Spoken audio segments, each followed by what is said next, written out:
Les pertes russes ont continué d'augmenter. Plus d'1 million de soldats, des milliers de chars, et maintenant plus de 20 000 véhicules militaires ont tout disparu grâce à une combinaison de l'incompétence russe et du renseignement ukrainien. Et l'Ukraine ne compte pas s'arrêter là. Elle a récemment attiré une énorme force russe dans un piège mortel, infligeant des pertes encore plus importantes que le Kremlin doit maintenant gérer. L'incident s'est produit près de la ville de Sibersk, dans la région de Donetsk, en Ukraine. La ville se trouve directement sur la ligne de front du conflit. Les Russes posant ont gagné du terrain au nord, au sud et à l'est, et ils se rapprochent de Siversk depuis un certain temps déjà. Leur progression est loin d'être rapide. Un rapport récent, révélant que la Russie gagne environ 135 mètres, soit 440 pieds de terrain, chaque jour dans certaines parties de Donetsk.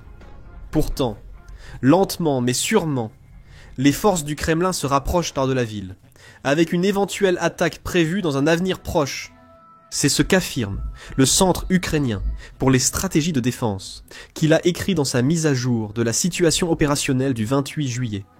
Les avancées tactiques de l'ennemi au nord-est de Sibersk indiquant que les troupes russes ont atteint une ligne située à quelques kilomètres de Sibersk et pourraient commencer une attaque contre la ville dans un avenir proche.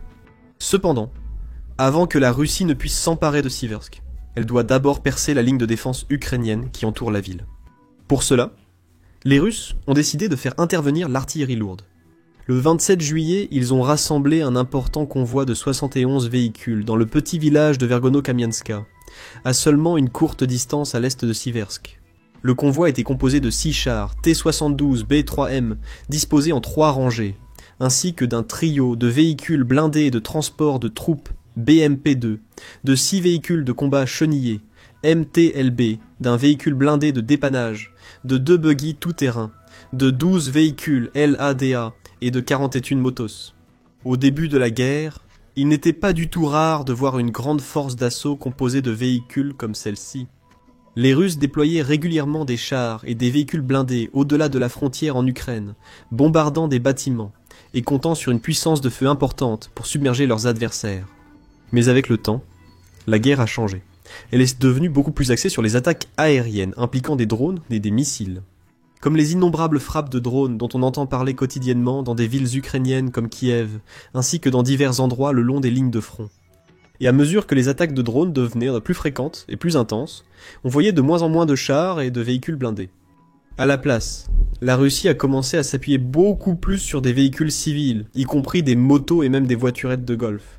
Elle a également envoyé régulièrement des troupes à pied dans des territoires contestés en première ligne, une tactique qui n'a pas toujours fonctionné.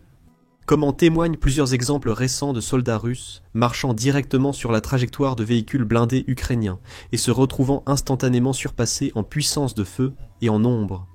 Il y a plusieurs raisons à la décision de la Russie d'utiliser les chars et les véhicules blindés de manière plus parcimonieuse. La principale raison, tout simplement, c'est que la Russie a subi un nombre de pertes aussi énorme. Lorsque l'invasion a commencé, le Kremlin pouvait compter sur un très grand nombre de chars et de véhicules blindés, ayant rassemblé l'une des plus grandes forces militaires terrestres de la planète. Il disposait de plus de 16 000 chars au total, dont plus de 3 000 étaient mis pleinement opérationnels et prêts au combat. Il possédait également des dizaines de milliers de véhicules blindés de différents types, allant des véhicules de combat au transport de troupes. Mais l'Ukraine a rapidement commencé à endommager et à détruire ces chars et véhicules en grand nombre, souvent avec l'aide d'armes anti-chars fournies par l'Occident, comme les missiles américains Guided Missile anti-chars, 148 Javelin. Les forces armées ukrainiennes sont également devenues de plus en plus compétentes dans la guerre par drone, utilisant des drones relativement bon marché, et simples pour cibler les points faibles des chars ennemis, et les transformer de monstres destructeurs en boules de ferraille enflammées.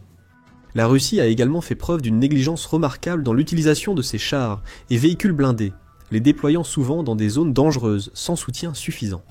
Formation inadéquate des conducteurs et équipages d'exploitation.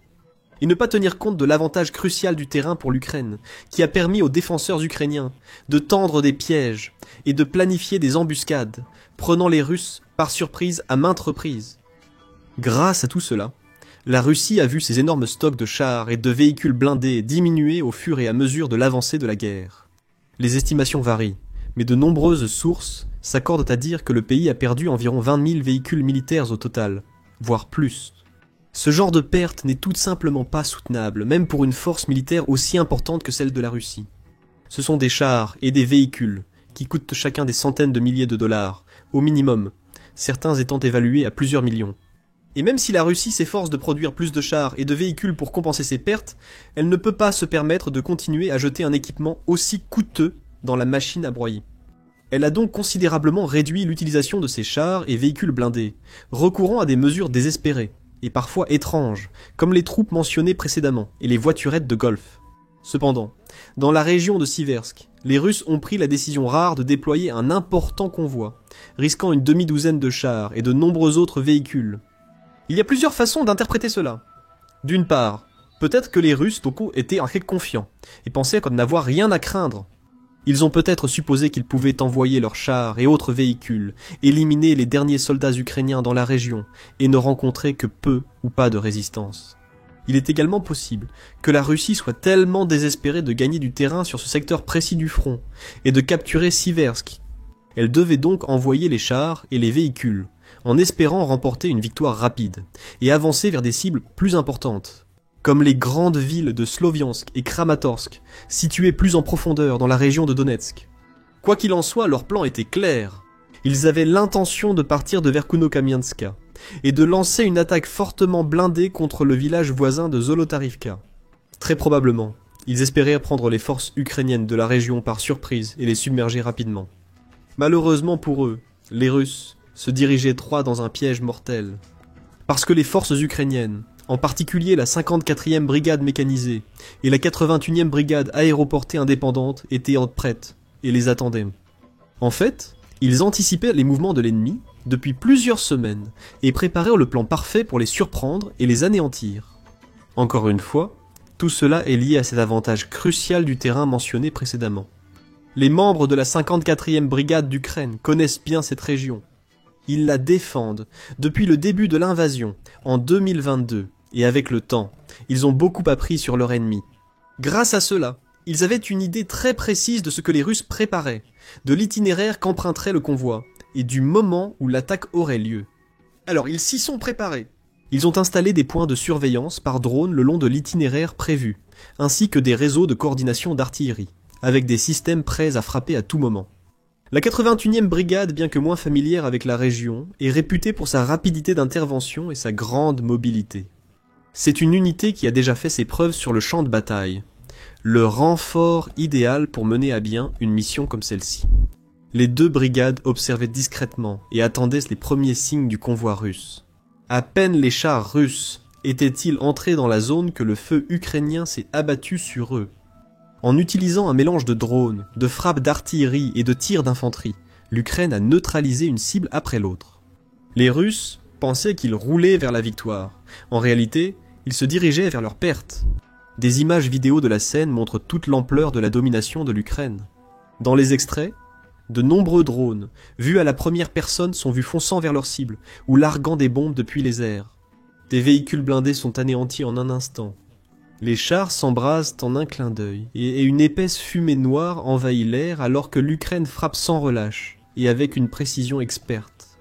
Il est même évident que certains des véhicules russes avaient été équipés de protections spéciales contre les drones, comme des cadres métalliques soudés autour de leur carrosserie pour empêcher les drones de s'approcher et de frapper leurs parties vulnérables.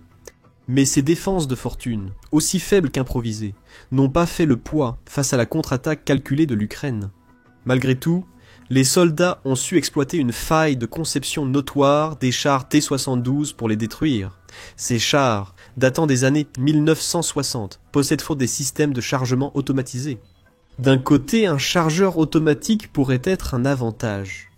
Les équipages de T-72 ne nécessitaient que 3 personnes, un commandant, un tireur et un conducteur sans chargeur.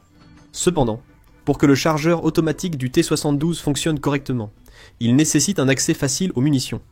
À cause de cela, toutes les munitions dans le char T-72 sont en grande partie non protégées, stockées dans un point faible évident juste sous la tourelle du char. Pour neutraliser les T-72, l'Ukraine n'a qu'à viser la tourelle. En frappant au bon endroit, ils peuvent essentiellement faire exploser les munitions du char de l'intérieur. En voyant la tourelle voler dans les airs et transformant le compartiment de l'équipage en un brasier ardent, c'est exactement ce qu'ils ont fait ici.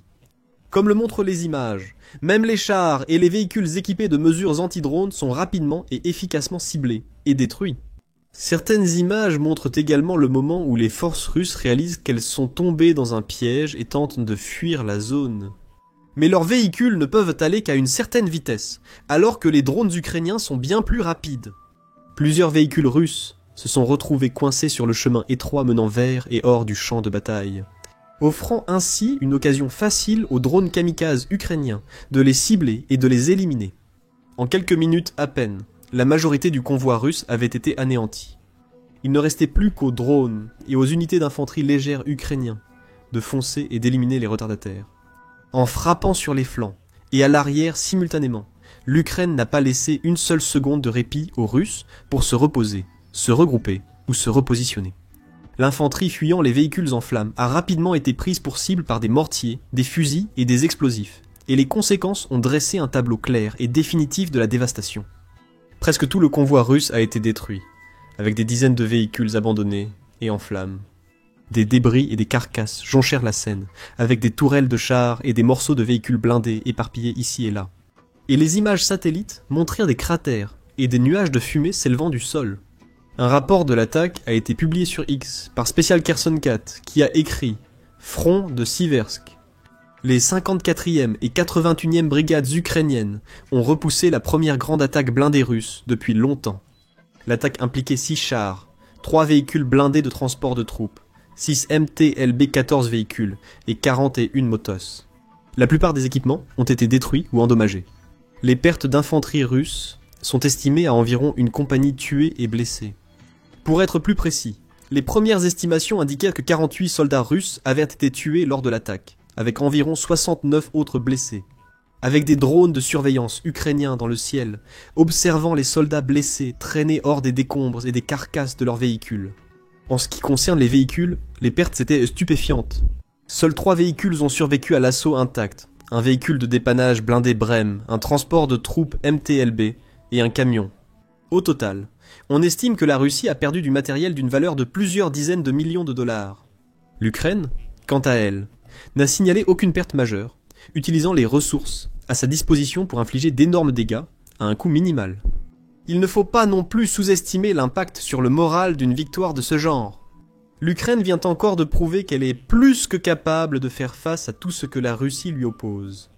Même lorsque l'ennemi lance une attaque massive, avec des chars, des véhicules blindés et plus de 100 soldats, les pièges ingénieux et les embuscades stratégiques de l'Ukraine sont toujours prêts à les prendre par surprise. C'est un énorme coup de pouce pour les défenseurs ukrainiens et une perte catastrophique pour les envahisseurs russes.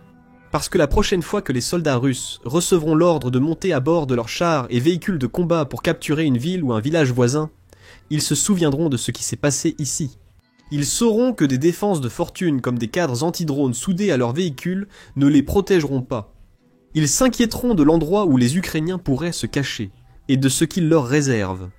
Ils auront peur, et quand les soldats ont peur, ils sont beaucoup plus susceptibles de commettre des erreurs coûteuses, ce qui joue directement en faveur de leurs adversaires. De plus, ce n'était pas le seul exemple de l'Ukraine détruisant des chars russes ces derniers jours. Une autre attaque rare menée par des véhicules russes a eu lieu près de Pokrovsk, une ville de Donetsk qui a été le théâtre de violents combats ces derniers temps. Alors que les défenseurs ukrainiens s'enterrent et que les Russes jettent toutes leurs forces dans la bataille pour tenter de prendre la ville, il ne fait aucun doute que les Russes ont gagné du terrain dans la région. Ils ont utilisé leur supériorité numérique avec efficacité. On dit que l'armée ukrainienne manque actuellement d'environ 10 000 soldats, alors que la Russie, malgré plus d'1 million de pertes, continue de disposer d'un nombre relativement important de militaires en service actif, avec des dizaines de milliers d'autres qui s'engageraient ou seraient recrutés de force dans les rangs chaque mois. Le simple déséquilibre des effectifs militaires a permis aux forces russes de pénétrer efficacement dans certaines zones, plus ou moins sans opposition. Les Ukrainiens sont obligés de concentrer leur nombre réduit de soldats dans des endroits stratégiques et d'abandonner des territoires moins importants, le long des lignes de front. À cause de cela, la Russie a pris du terrain au nord-est de Pokrovsk, ainsi qu'au sud, encerclant lentement mais sûrement la ville et se préparant à une attaque massive. Et comme les Russes sont si proches de la ville, les routes principales qui y mènent sont à portée de leurs mortiers et de leurs drones. L'Ukraine ne peut plus déplacer de véhicules en toute sécurité, ni entrer ni sortir du pays. La situation est sombre. Et un jeune soldat ukrainien, surnommé Venia, a récemment résumé la gravité de ce à quoi Pokrovsk est confronté lors d'une interview avec le Kiev Independent. La ville tient bon, mais on peut voir ce qui se passe sur les flancs. L'ennemi approche par le côté et cherche à couper la route principale. S'ils se rapprochent encore, nous devrons simplement nous replier. Malheureusement, ce n'est qu'une question de temps, et une fois que cela arrivera, ils pourront prendre la ville elle-même sans grande résistance. Pour l'instant, cependant, l'Ukraine résiste encore, et de façon acharnée.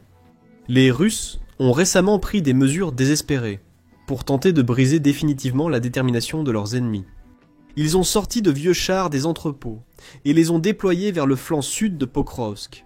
Il y a juste un problème. Les Russes ont fait rouler leurs chars sur une route de la mort.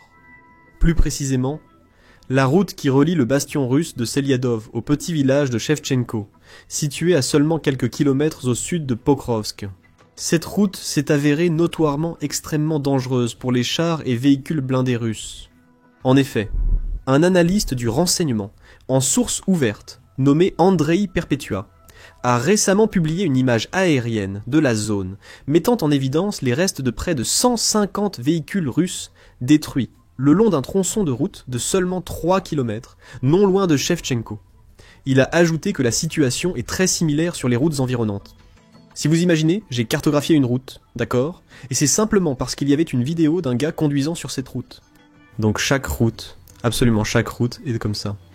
Et une grande partie de cette destruction est l'œuvre d'un seul bataillon ukrainien local d'une brigade non spécifiée, qui s'est appuyé sur des équipes de drones de soutien, pour rendre essentiellement impossible l'arrivée de tout camion ou véhicule de ravitaillement russe à Shevchenko. Chaque fois qu'un véhicule russe entre dans la zone, il est repéré et détruit, avant même que le conducteur ait le temps de passer la marche arrière. Mais il semble que les Russes n'ont pas retenu la leçon, car ils continuent d'envoyer un tas de véhicules blindés sur cette route et en direction de Shevchenko. Peut-être pensaient-ils que les Ukrainiens qui gardaient la zone avaient été affaiblis ou s'étaient repliés. Peut-être pensaient-ils que le moment était enfin venu de lancer une dernière charge à Shevchenko, puis de foncer vers la victoire à Pokrovsk. Dans tous les cas, ils se sont lourdement trompés. La 155e brigade mécanisée ukrainienne les attendait, prête à les anéantir. La brigade a publié un message sur Telegram détaillant ce qui s'est passé, accompagné d'une vidéo de leur frappe réussie sur les véhicules russes. Le message disait « Les actions coordonnées de l'artillerie et des forces de système sans pilote de la 155e brigade mécanisée ont déjoué une nouvelle attaque dans la direction de Pokrovsk. Pour la première fois depuis longtemps, l'ennemi a engagé des véhicules blindés dans la bataille, et encore une fois en vain, toute la colonne ennemie a été détruite. Pokrovsk tient bon, la 155e brigade Ombra maintient la ligne. » La vidéo qui accompagne montre à quel point les soldats ukrainiens et les pilotes de drones étaient efficaces et précis. Même lorsque les véhicules russes tentèrent d'échapper à leurs attaques, certains traversant les champs voisins, ils étaient traqués avec succès et détruits les uns après les autres. Finalement, c'était une histoire similaire à ce qui s'était passé près de Siversk. Une victoire ukrainienne totale, ne laissant derrière elle que des tas de métal russe fumant éparpillés le long de la route et à travers les champs. C'est aussi un autre exemple de la supériorité des drones ukrainiens. Alors que la Russie possède peut-être plus de drones, en produisant des milliers dans ses vastes usines et en lançant des centaines chaque jour vers Kiev et d'autres villes, l'Ukraine est bien plus efficace dans l'utilisation des drones dont elle dispose, y compris d'excellents modèles nationaux, pour éliminer des cibles de grande valeur, tant sur son propre territoire qu'en profondeur derrière les lignes ennemies. Et évidemment, les combats continueront. Les Russes poursuivront leur avancée. D'autres assauts vers Pokrovsk sont probables dans les prochains jours et semaines. Et les services de renseignement ukrainiens suggèrent également que l'armée russe tentera bientôt de nouvelles attaques, dans Siversk et aux alentours. Ils pourraient finir par capturer ces deux zones, mais pour l'instant, l'Ukraine tient bon. Elle prend des décisions stratégiques intelligentes et surpasse son ennemi à maintes reprises, lançant des attaques surprises dévastatrices et des embuscades aux endroits les plus importants. Découvrez maintenant les derniers succès de l'Ukraine dans notre vidéo qui détaille comment les forces armées du pays ont réussi, contre toute attente, à reprendre une position clé dans la région de Soumy. Ou découvrez comment un général américain à la retraite et ancien chef de la CIA pense que l'Ukraine et ses alliés peuvent mettre fin à cette guerre une bonne fois pour toutes. Et enfin, n'oubliez pas de vous abonner à notre chaîne d'information de confiance pour recevoir chaque jour des reportages et des analyses vidéo approfondies depuis les lignes de front en Ukraine et ailleurs.